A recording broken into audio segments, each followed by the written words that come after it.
Hi, welcome to Vijay's info. இன்றைக்கி நம்ம capsicum வச்சு ஒரு சூப்பரான கிரேவி செய்யலாம். அதுக்கு நான் ஒரு பெரிய கேப்சிகம் கட் பண்ணி வச்சுருக்கேன். மீடியம் சைஸில், ரொம்பவும் பெருசு இல்லாமல் ரொம்பவும் சிறுசு இல்லாமல் ஒரு மீடியம் சைஸில் கட் பண்ணி வச்சுருக்கேன். ஒரு அரை தக்காளி தான், நிறைய தக்காளி வேண்டாம். அரை தக்காளி கட் பண்ணி வச்சுருக்கேன். அதே மாதிரி ஒரு பெரிய வெங்காயத்தில் பாதி தான் கட் பண்ணி வச்சுருக்கேன். இஞ்சி பூண்டு விழுது ஒரு ஸ்பூனு, பச்சை மிளகா 3 பச்சை மிளகா கீறி வச்சுருக்கேன். புதினா மல்லி பொடி பொடியாக கட் பண்ணி வச்சு நல்லா அலசிட்டு கட் பண்ணி வச்சுருக்கேன். 2 உருளைக்கிழங்கு நல்லா வேக வச்சு மசிச்சு வச்சுருக்கேன். கடலை மாவு ஒரு ஸ்பூன், கொஞ்சம் தண்ணி விட்டு நம்ம கரைச்சிக்கலாம். தேவைக்கு உப்பு, இவ்வளோதான் நமக்கு தேவையானது. இதை நம்ம எப்படி செய்யலாம் பார்க்கலாம். இப்போ ஒரு கடாயில் ஆயில் ஊற்றிருக்கேன். ஒரு ஸ்பூன் ஆயில் விட்டுருக்கேன். இதில் கொஞ்சமாக கடுகு விட்டுக்கலாம். கடுகு வடிக்கட்டும்.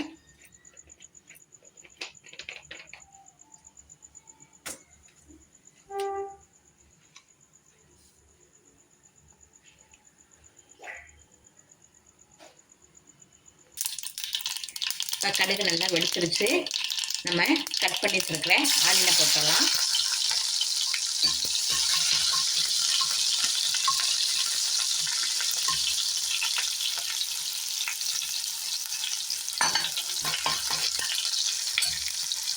இப்போ கட் பண்ணி வச்சுருக்கேன் தக்காளி,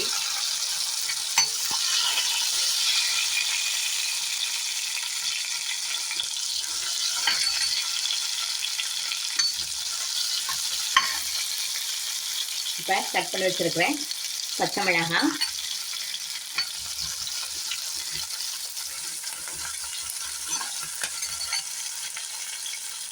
இஞ்சி பூண்டு விழுது,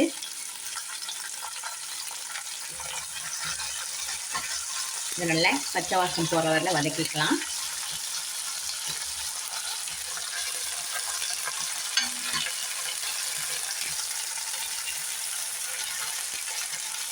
நல்லா கேப்சிகம் நல்லா வதக்கிறப்ப நல்லா வாசமாக இருக்கும். கிரேவி நல்ல மணமாக இருக்கும். நல்லா டேஸ்ட்டாக இருக்கும். இதில் விட்டமின் ஏ வேலை இருக்குது. கண்ணுக்கெலாம் ரொம்ப நல்லது. குடமிளகாய் அடிக்கடி நீங்கள் சேர்த்துக்கலாம். இப்போ நல்ல சீசன் தான். குடமிளகாய் அடிக்கடி சேர்த்து சமைச்சு பாருங்கள். நம்ம கட் பண்ணி வச்சுருக்கிற இந்த குடமிளகாய் போட்டுக்கலாம்.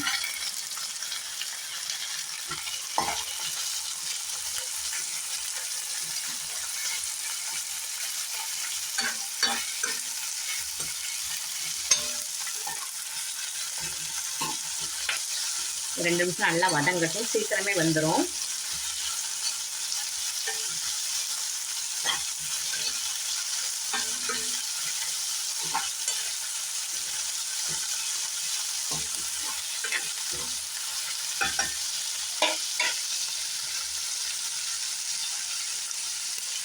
இப்போ நம்ம உருளைக்கிழங்கு நல்லா வேக வச்சு மசிச்சு வச்சுருக்கோம். அதையும் போட்டுடலாம்.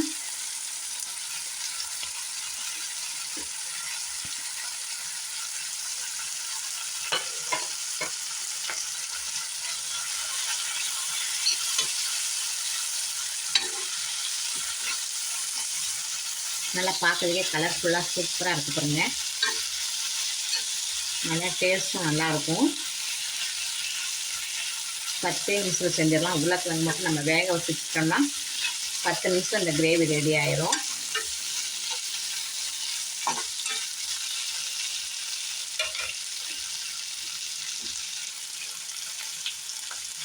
கொஞ்சமாக மஞ்சள் தூள் போட்டுடலாம்.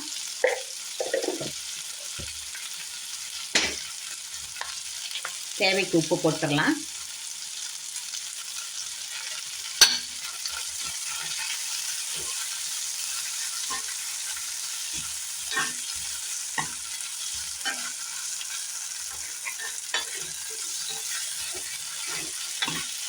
அடுப்பை கொஞ்சம் நல்லா சிம்மில் வச்சுக்கோங்க.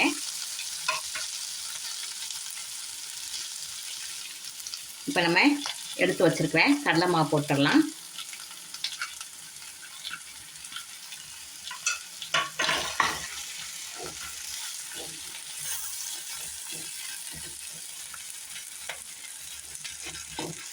இப்போ தண்ணி விட்டுடலாம்.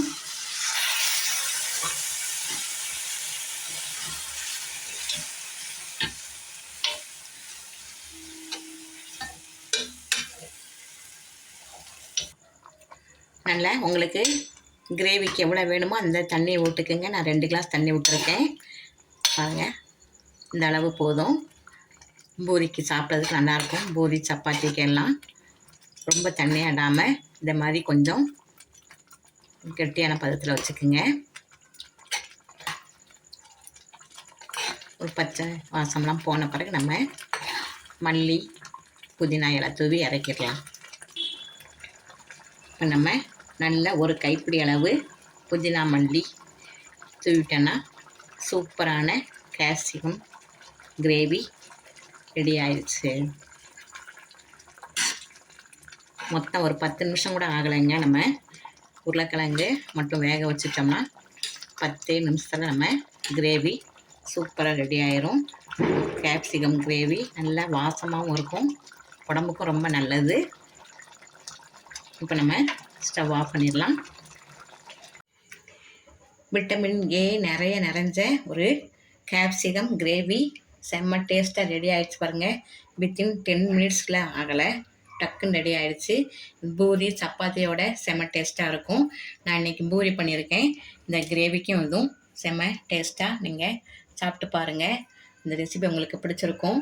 பிடிச்சிருந்தா லைக் பண்ணுங்கள், ஷேர் பண்ணுங்கள், சப்ஸ்கிரைப் பண்ணுங்கள், பெல் ஐக்கானை தட்டி விடுங்க. மற்றும் ஒரு நல்ல ரெசிபி உங்களை சந்திக்கிறேன். பாய்.